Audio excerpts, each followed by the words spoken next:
الرجیم بسم اللہ الرحمن الرحیم اللہم صلی علی محمد وعلی محمد۔ مومنین کرام، آج کا ہمارا عنوان ہے کہ روزہ کن چیزوں کی وجہ سے ثواب کی کمی کا باعث بنتا ہے۔ وہ چیزیں ہمیں نہیں کرنی چاہیے جن سے روزے کے ثواب میں کمی ہو، وہ ہیں مکروہات۔ مکروہات میں پہلا یہ ہے کہ اپنی بیوی کے ساتھ تاہم تفصیلات میں جانے سے قبل آپ سے گزارش ہے کہ ہمارے چینل سبسکرائب کر لیں، ساتھ میں بیل کے آئیکن پر کلک کر لیں تاکہ ہماری تازہ ترین ویڈیوز آپ تک بوقت پہنچتی رہیں۔ خاتون کے ساتھ بوس و کنار یا ایسی حرکات کرنا جس سے شہوت پیدا ہو یا مثلاً کہ شہوت کا باعث بنے، اس یقین کے ساتھ کہ منی خارج نہیں ہوگی۔ اگر یہ احتمال ہو کہ منی خارج ہو جائے گی تو یہ روزے کو باطل کر دے گا۔ یقین ہو کہ منی خارج نہیں ہوگی، پھر بھی جو بوس و کنار یا حرکات ہوں گی اپنی بیوی کے ساتھ، تو اس سے بیوی ہے یا مثلاً کہ خدا نخواستہ نامحرم بھی ہے، مطلقاً خواتین کے ساتھ اگر بوس و کنار یا یہ حرکات کی جائیں گی تو یہ مکروہ ہے۔ خون نکالنا جو کمزوری کا باعث بنے، جسم سے خون نکالنا جو کمزوری کی وجہ، خون نکلنا کمزوری کا باعث بنے، یہ بھی مکروہ ہے اور اس سے روزے کا ثواب کم ہوگا۔ شعر و شاعری کرنا، شعر و شاعری، دنیاوی شعر و شاعری، نظم ہے، کوئی بھی شعر ہے جو بھی دنیاوی ہے، دنیا کی طرف لے جاتا ہے، یہ مکروہ ہے، روزے کے ثواب کو کم کر دیتا ہے۔ ہاں، اہل بیت کی شان میں شعر پڑھنا، قصیدہ پڑھنا، یہ اس میں کوئی حرج نہیں ہے، اس سے روزے کا ثواب کم نہیں ہوگا۔ حمام میں داخل ہونا جو کمزوری کا باعث ہو، حمام میں داخل ہونا، حمام میں بیٹھنا جو کمزوری کا باعث ہو، یہ بھی مکروہ ہے، روزے کے ثواب کو کم کر دیتا ہے۔ خوشبودار پھولوں اور پودوں کو سونگھنا،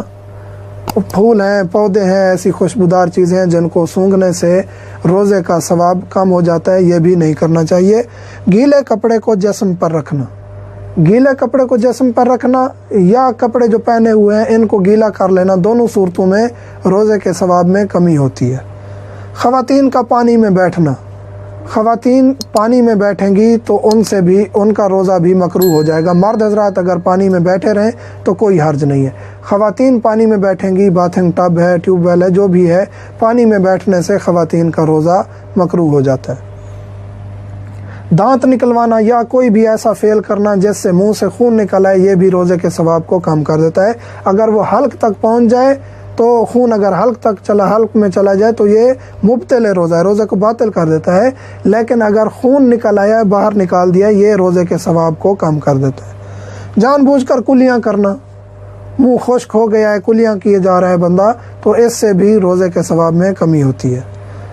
جامد چیز سے حکنا کروانا، اگر مائع چیز سے، پانی سے یا اس قسم کے کسی بھی سائل چیز سے، بہنے والی سے اگر حکنا کروایا جائے تو ہم ذکر کر چکے ہیں گزشتہ ویڈیو میں مبتلات والی میں کہ روزہ اس سے ٹوٹ جاتا ہے۔ جامد چیز سے حکنا کروانا، رسی وغیرہ سے، کپڑے سے، کسی چیز سے،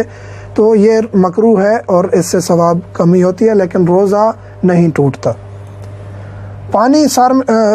پانی میں سر کو ڈبونا، یہ میں گزشتہ ویڈیو میں بھی ذکر کر چکا ہوں کہ یہ سید علی سستانی دامت ظلہ کے نزدیک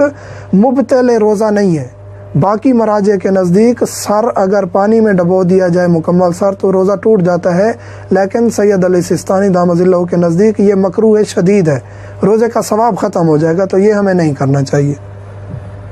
ناک میں دوائی ڈالنا جو حلق تک پہنچے، دوائی ناک میں ڈالی جائے جو حلق تک نہ پہنچے، اگر حلق تک پہنچ جائے روزہ ٹوٹ جائے گا، لیکن اگر ناک میں دوائی ڈالی جائے حلق تک نہیں پہنچی، یقین ہے حلق تک نہیں پہنچی تو وہ ہم ڈال سکتے ہیں، لیکن مکروہ ہے، روزے کا ثواب کم ہو جائے گا۔ سرما لگانا، ایسا سرما لگانا جو جس میں مثلاً کہ جو مسک کی طرح ہے، خوشبودار ہے، جس کا اثر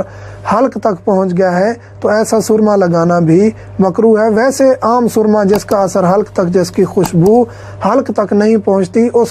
وہ مکروہ بھی نہیں ہے، مبطل بھی نہیں ہے، اس کا لگانے میں کوئی حرج نہیں ہے۔ یہ تھی مکروہات، اور بعض علماء نے اس کے علاوہ بھی چند ایک مکروہات ذکر کی ہیں، اور روایت بھی ملتی ہے، حدیث بھی ملتی ہے کہ انسان جب روزہ رکھے تو اس کے اعضاء و جوارے بھی روزہ دار ہونے چاہیے، اس کی زبان، اس کی آنکھ، اس کے کان، اس کے ہاتھ، اس کے پاؤں، اس کے تمام افعال روزے کی حالت میں ہونے چاہیے، یعنی کوئی ایسی حرکت نہیں کرنی چاہیے جس سے ہمارا خدا ناراض ہو، اور یہ وہ چیزیں ہیں جو روزے کی حالت میں نہیں کرنی چاہیے جن سے روزے کا ثواب کم ہو جاتا ہے۔ خداوند کریم ہمیں توفیقات عطا فرمائے کہ ہم اس کے اعمال دیے ہوئے پر صحیح طور پر اتر سکیں، انجام دے سکیں۔ الحمدللہ رب العالمین۔